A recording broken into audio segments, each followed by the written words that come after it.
Hello மக்களே, நம்ம சேனலில் டிஎன்பிஎஸ்சி எக்ஸாமுக்கு என்னென்ன கொண்டு போகணும், எக்ஸாம் ஹாலில் எப்படி நடந்துக்கணும், என்னென்ன இன்ஸ்ட்ரக்ஷன்லாம் ஃபாலோ பண்ணணும் அப்படின்னு சொல்லி தனித்தனியாக நம்ம சேனலில் வீடியோ போட்டிருக்கோம்.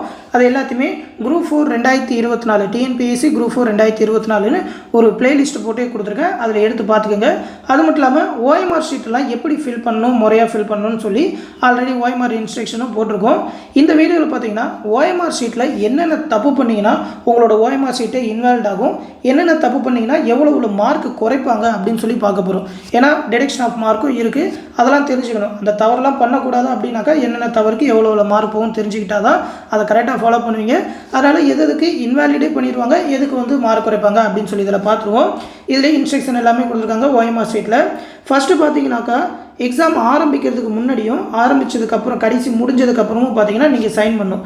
ஆரம்பிக்கிறதுக்கு முன்னாடி பார்த்தீங்கன்னாக்கா பேக் சைடில் இந்த இடத்துல நீங்கள் சைன் பண்ணணும்.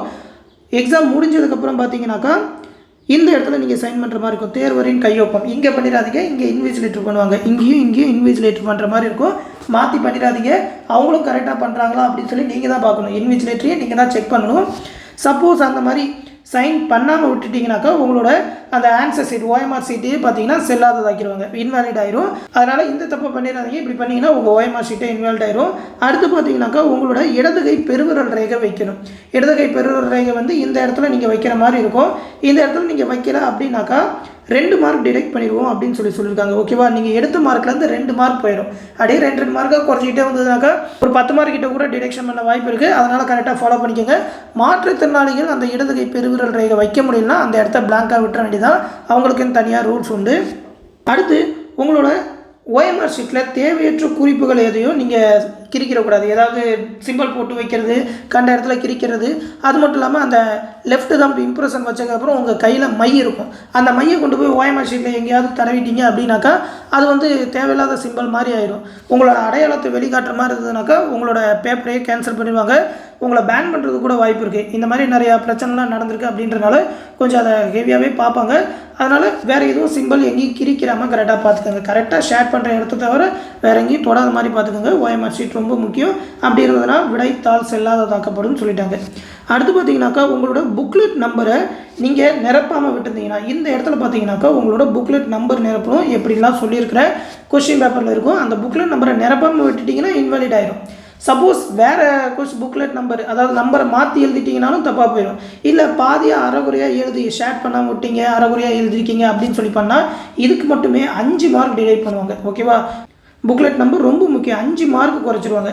இந்த 5 மார்க் குறைச்சாலும் கிட்டத்தட்ட வேலை கிடைக்காதுன்ற மாதிரி சொல்லலாம். ஏன்னா காம்படிஷன் அந்தளவுக்கு ஹெவியாக இருக்குது. அதனால் கரெக்டாக பார்த்துக்குங்க. எல்லா வட்டமுமே நிரப்பணும், எந்த ஒரு வட்டத்தையும் நிரப்பாமல் விடக்கூடாது. அதனால தான் அந்த இ ஆப்ஷன் அப்படின்னு கூட கொண்டு வந்திருக்காங்க. ஓகேவா, எதுவுமே தெரியலையா, இ ஆப்ஷனாவது நிரப்பி 200க்கு 200 கொஸ்டினுமே ஃபில் பண்ணிடணும். ஒரு கொஸ்டின் விட்டாலும் அதுக்கு 2 மதிப்பெண் குறைச்சிருவோம் அப்படின்னு சொல்லியிருக்காங்க. ஓகேவா, ஒன்றுக்கு மேற்பட்ட கொஸ்டின் நீங்கள் நிறையா கொஸ்டின் நிரப்பாமலே விடுறீங்க அப்படின்னாக்கா உங்களோட ஆன்சர் சீட்டே செல்லாத ஆக்கிடுவாங்க. மேக்ஸிமம் இந்த தப்புலாம் நடக்காது. கடைசியாக இன்விஜிலேட்டர் வெரிஃபை பண்ணிவிட்டு அவங்களும் இந்த இடத்துல கூட்டி போடுவாங்க. எத்தனை ஏ ஆப்ஷன் எத்தனை பி ஆப்ஷன் சொல்லி 200 வரணும். அவங்களும் கொஞ்சம் பார்ப்பாங்க. சப்போஸ் எக்ஸாம் முடிஞ்சு டைம் ஆகிட்டுன்னு சொல்லி வாங்கிட்டு கடைசியாக நம்ம பார்த்துக்குவோம் அப்படின்னு சொல்லி அவங்க பார்க்க நீங்கள் தப்பு பண்ணி வச்சுருந்தீங்கன்னாக்கா உங்களோட ஆன்சர் சீட்டே தப்பாக போயிடும். அதை கரெக்டாக பார்த்துக்கோங்க. கடைசியாக அந்த ஏபிசிடி எத்தனை நிரப்பிருக்கீங்க அப்படின்னு சொல்லி ஏ எத்தனை, பி எத்தனை, சி எத்தனை, டி எத்தனைன்னு போடணும். அதுக்கு மட்டுமே தனியாக 15 நிமிஷம் கொடுக்குறாங்க. 12:30க்கு எக்ஸாம் முடிஞ்சாலும் 12:45 தான் உங்களை வெளியே விடுறாங்க. அந்த 15 நிமிஷம் எதுக்குன்னா இதுக்காக தான். அதை கரெக்டாக யூஸ் பண்ணிக்கோங்க. சப்போஸ் அதில் தப்பானீங்கனாலும் உங்களுக்கு 2 மார்க் குறைச்சிருவோம் அப்படின்னு சொல்லியிருக்காங்க. ஓகேவா, அதுலேயே 2 மார்க் குறைச்சிருவாங்க. இப்போ கிட்டத்தட்ட பார்த்தீங்கன்னாக்கா ஒரு 6, 11 மார்க் கிட்ட குறைக்கிறதுக்கு வாய்ப்பு இருக்குது. இது எல்லாமே ஆன்சர் சீட்டே கூட இன்வாலிட் ஆயிரும். அதனால் கரெக்டாக பார்த்துக்கோங்க. எல்லாமே முடிஞ்சதுக்கப்புறமும் சைன் பண்ணுறீங்களா அப்படின்னு சொல்லி பார்த்துக்கோங்க. இந்த மாதிரிலாம் மார்க்கு குறைக்க வாய்ப்பு இருக்குது. இதை உங்களோட ஹால் டிக்கெட் இன்ஸ்ட்ரக்ஷனையும் குறைப்பாங்க, மதிப்பெண் குறைத்தல் அப்படின்னு சொல்லியிருக்காங்க.